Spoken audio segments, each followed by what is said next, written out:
नमस्कार दोस्तों, स्वागत है आप सभी का आपके अपने YouTube channel Shyam class study में। साथियों, आज के इस वीडियो में यूपी पुलिस कांस्टेबल री एग्जाम में पूछे जाने वाली जीके जीएस के अति महत्वपूर्ण प्रश्नों का प्रैक्टिस सेट लेकर के आया हूं। तो साथियों, आज के इस प्रैक्टिस सेट को आप लोगों को पूरा करना है और ईमानदारी के साथ पूरा करना है। और प्रैक्टिस सेट को पूरा करने के बाद आपको अपना स्कोर है वो कमेंट बॉक्स में शेयर करना और बताना कि आपने इस प्रैक्टिस सेट में से कितने प्रश्न सही किए हैं और ये प्रैक्टिस सेट आपको कैसा लगा। प्रैक्टिस सेट पसंद आए तो वीडियो को आप लाइक कर देना। चैनल को आपने अभी तक सब्सक्राइब नहीं किया होगा तो चैनल को आप लोग जरूर सब्सक्राइब कर लेना और इस प्रैक्टिस सेट को आप अपने दोस्तों के पास ज़्यादा से ज़्यादा शेयर कीजिएगा और उनसे भी कहना कि प्रैक्टिस सेट को लगाओ। प्रैक्टिस सेट को जब लगाओगे तो आपको खुद पता लग जाएगा कि आपकी तैयारी कैसे चल रही है। तो फिर चलिए शुरू करते हैं। प्रश्न संख्या 1 है आपके सामने कि निम्नलिखित में से किसमें बहुविवाह के प्रचलन का संकेत मिलता है। तो किसमें मिलता है, प्रश्न संख्या 1 का राइट आंसर आपको बताना है। तो ए तिरे ब्राह्मण में मिलता है, यानी 1 का राइट आंसर है। ऑप्शन संख्या सी इस प्रश्न का राइट आंसर हो जाएगा।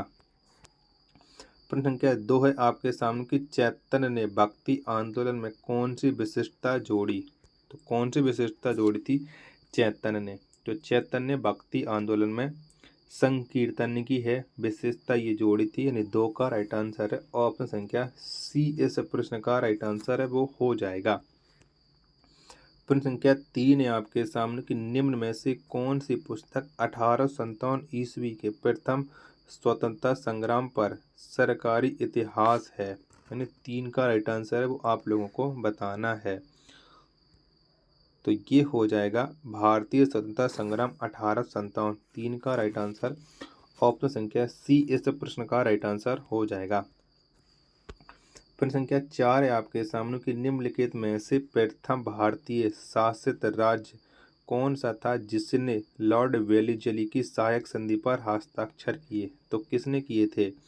तो लॉर्ड वेलिजली की सहायक संधि पर हस्ताक्षर करने वाला जो पहला राज्य था वो था हैदराबाद। 4 का राइट आंसर। ऑप्शन संख्या बी इस प्रश्न का राइट आंसर हो जाएगा। प्रश्न संख्या 5 है आपके सामने कि मौर्य प्रशासन में राजस्व विभाग का अधिकारी कौन होता था। तो कौन होता था, तो समाहर्ता ये होता था। मौर्य प्रशासन में राजस्व विभाग का प्रथम अधिकारी। 5 का राइट आंसर है। ऑप्शन संख्या ए इस प्रश्न का राइट आंसर हो जाएगा। साथियों, प्रैक्टिस सेट अगर आपको पसंद आ रहा हो तो वीडियो को लाइक आप लोग जरूर कर देना। प्रश्न संख्या 6 है आपके सामने कि सुब्रमण्यम चंद्रशेखर को किस क्षेत्र में नोबेल पुरस्कार मिला है। तो कौन से क्षेत्र में मिला है, तो सुब्रमण्यम चंद्रशेखर को भौतिकी के क्षेत्र में नोबेल पुरस्कार मिला है। 6 का राइट आंसर है। ऑप्शन संख्या ए इस प्रश्न का राइट आंसर है वो हो जाएगा। प्रश्न संख्या 7 है आपके सामने कि रॉकी पर्वत कहाँ है। तो कहाँ पर है रॉकी पर्वत, तो रॉकी पर्वत ये है उत्तरी अमेरिका में। 7 का राइट आंसर। ऑप्शन संख्या सी इस प्रश्न का राइट आंसर हो जाएगा। प्रश्न संख्या 8 है आपके सामने कि उगते हुए सूर्य की भूमि किसे कहती है। तो कौन से देश को कहते हैं उगते हुए सूर्य की भूमि। तो ये कहती है जापान को। किसे, जापान को कहते हैं, यानी 8 का राइट आंसर है। ऑप्शन संख्या सी इस प्रश्न का राइट आंसर हो जाएगा। प्रश्न संख्या 9 है आपके सामने कि कोरोना किस देश की करेंसी है। तो बताओ कोरोना ये कौन से देश की करेंसी है। तो ये है स्वीडन की। किसकी, स्वीडन की करेंसी है। 9 का राइट आंसर। ऑप्शन संख्या बी इस प्रश्न का राइट आंसर है हो जाएगा। प्रश्न संख्या 10 है आपके सामने कि विभवांतर का एसआई मात्रक क्या होता है। तो कौन सा होता है, तो विभवांतर का जो एसआई मात्रक होता है वो होता है वोल्ट। कौन सा, वोल्ट होता है। 10 का राइट आंसर। ऑप्शन संख्या बी इस प्रश्न का राइट आंसर है हो जाएगा। प्रश्न संख्या 11 है आपके सामने कि सोयाबीन में कौन सा प्रोटीन पाया जाता है। तो कौन सा पाया जाता है, तो सोयाबीन में हाइड्रोलाइजेट नाम का प्रोटीन पाया जाता है, यानी 11 का राइट आंसर हो जाएगा। ऑप्शन संख्या डी इस प्रश्न का राइट आंसर हो जाएगा। प्रश्न संख्या 12 है आपके सामने किस रोग से पीड़ित रोगी को कार्बोहाइड्रेट की अधिक मात्रा लेने को मना किया जाता है? तो कौन से रोगी को करा जाता है? तो मधुमेह रोग से पीड़ित व्यक्ति को किया जाता है। 12 का राइट आंसर है ऑप्शन संख्या सी। इस प्रश्न का राइट आंसर है वो हो जाएगा। प्रश्न संख्या 13 है आपके सामने कि कुकिंग गैस किन गैसों का मिश्रण होती है? तो ये कौन कौन सी गैसों का मिश्रण होती है कुकिंग गैस? तो ब्यूटेन और प्रोपेन गैस का मिश्रण होती है। 13 का जो राइट आंसर है ऑप्शन संख्या ए इस प्रश्न का वो राइट आंसर हो जाएगा। साथियों, वीडियो पसंद आए तो वीडियो को आप लाइक करो। चैनल को सब्सक्राइब नहीं किया तो चैनल को आप लोग जरूर सब्सक्राइब कीजिएगा और वीडियो को ज़्यादा से ज़्यादा लोग बागों के पास पहुंचाइएगा। प्रश्न संख्या 14 आपके सामने कि एजोला क्या है? तो क्या है एजोला? तो ये एक जैव उर्वरक है। 14 का राइट आंसर ऑप्शन संख्या सी इस प्रश्न का राइट आंसर है हो जाएगा। प्रश्न संख्या 15 आपके सामने कि प्रति वर्ष विश्व वानिकी दिवस कब मनाया जाता है? तो कब मनाते हैं? तो प्रति वर्ष विश्व वानिकी जो दिवस है वो 21 मार्च को मनाया जाता है। 15 का राइट आंसर ऑप्शन संख्या सी इस प्रश्न का राइट आंसर है हो जाएगा। प्रश्न संख्या 16 आपके सामने केंद्रीय मंत्रीगण व्यक्तिगत रूप से किसके प्रति उत्तरदायी होते हैं? तो किसके लिए उत्तरदायी होते हैं ये केंद्रीय मंत्रीगण? तो ये लोकसभा के लिए उत्तरदायी होते हैं। 16 का आंसर ऑप्शन संख्या ए इस प्रश्न का राइट आंसर हो जाएगा। प्रश्न संख्या 17 है आपके सामने कि भारत का सबसे महत्वपूर्ण लघु उद्योग कौन सा है? तो कौन सा है? तो भारत का जो सबसे महत्वपूर्ण लघु उद्योग है वो है चमड़ा उद्योग। 17 का राइट आंसर ऑप्शन संख्या ए इस प्रश्न का राइट आंसर है वो हो जाएगा। प्रश्न संख्या 18 है आपके सामने कि नामदफा अभ्यारण्य किस राज्य में अवस्थित है? तो कौन से राज्य में है नामदफा अभ्यारण्य? तो ये है अरुणाचल प्रदेश में। 18 का राइट आंसर है ऑप्शन संख्या बी इस प्रश्न का राइट आंसर है वो हो जाएगा। चलिएगा, अगला प्रश्न प्रश्न संख्या 19 है कि उत्तर प्रदेश में निवास करने वाली जौनसारी जनजाति निम्नलिखित में से किन देवी देवताओं की पूजा करती है? तो ये कौन सी देवी देवताओं की पूजा करती है जौनसारी जनजाति? तो ये करती है दुर्गा की पूजा। 19 का राइट आंसर है ऑप्शन संख्या बी इस प्रश्न का राइट आंसर हो जाएगा। प्रश्न संख्या 20 है आपके सामने कि विशु पंचोई और दियाई उत्सव निम्नलिखित में से किस जनजाति द्वारा मनाए जाते हैं? तो ये कौन सी जनजाति मनाती है? 20 का राइट आंसर आपको बताना है। तो ये मनाती है जौनसारी जनजाति। 20 का राइट आंसर ऑप्शन संख्या सी इस प्रश्न का राइट आंसर हो जाएगा। प्रश्न संख्या 26 है आपके सामने की कर्क रेखा निम्नलिखित देशों में से किनसे होकर गुजरती है? तो कौन कौन से देशों से होकर के कर्क रेखा गुजरती है ये आपको बताना है। प्रश्न संख्या 26 का राइट आंसर। अभी तक आपको ये प्रैक्टिस सेट कैसा लगा कमेंट बॉक्स में आप लोग जरूर बताना और पसंद आया तो एक बार लाइक जरूर कर देना। तो कर्क रेखा ये भारत पर सऊदी अरब से गुजरती है। 26 का राइट आंसर ऑप्शन संख्या सी इस प्रश्न का राइट आंसर हो जाएगा। प्रश्न संख्या 27 है आपके सामने कि संविधान सभा के प्रारूप समिति में सदस्यों की संख्या कितनी थी? तो कितनी थी? तो प्रारूप समिति में जो सदस्य थे वो थे 7। 27 का आंसर ऑप्शन संख्या बी इस प्रश्न का राइट आंसर है हो जाएगा।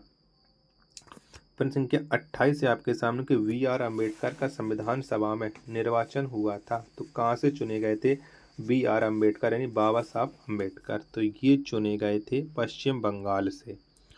28 का राइट आंसर ऑप्शन संख्या ए इस प्रश्न का राइट आंसर हो जाएगा। प्रश्न संख्या 29 है आपके सामने किस योजना के दौरान समवृद्धि दर लक्ष्य से ज्यादा थी?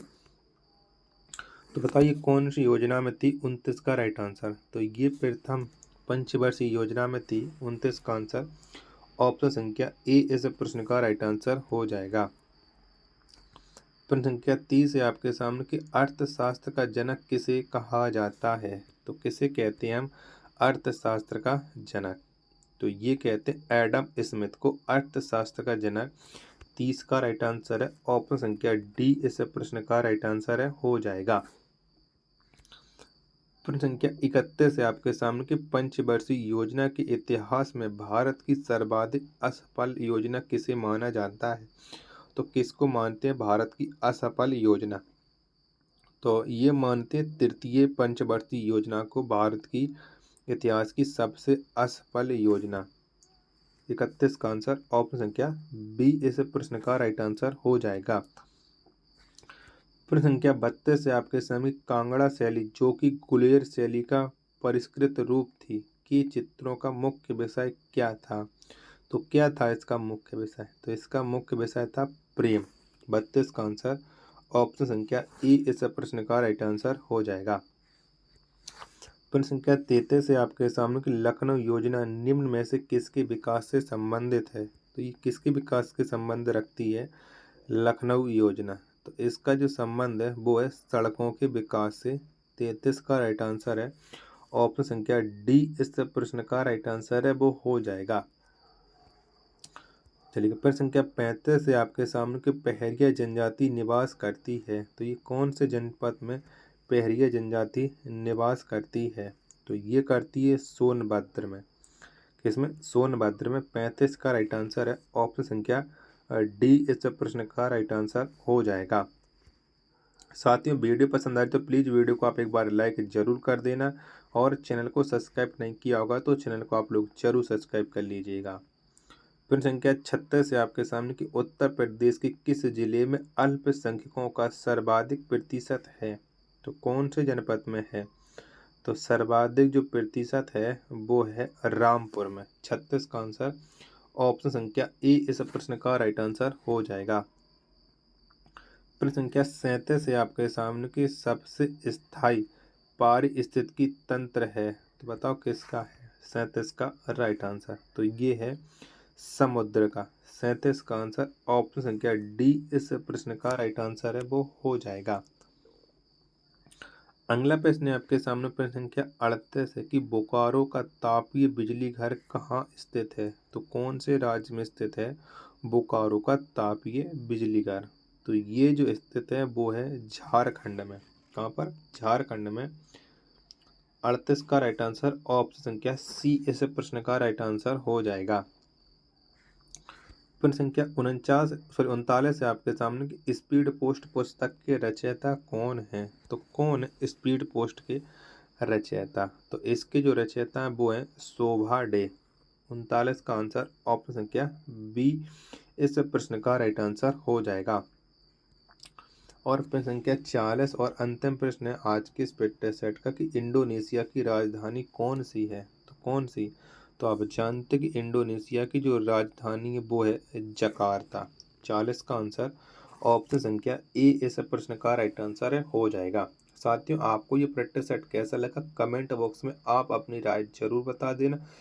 प्रैक्टिस सेट पसंद आया तो वीडियो को लाइक कमेंट और चैनल को सब्सक्राइब करना न भूलें। मिलते हैं अपन नेक्स्ट वीडियो में, तब तक के लिए धन्यवाद। जय हिंद।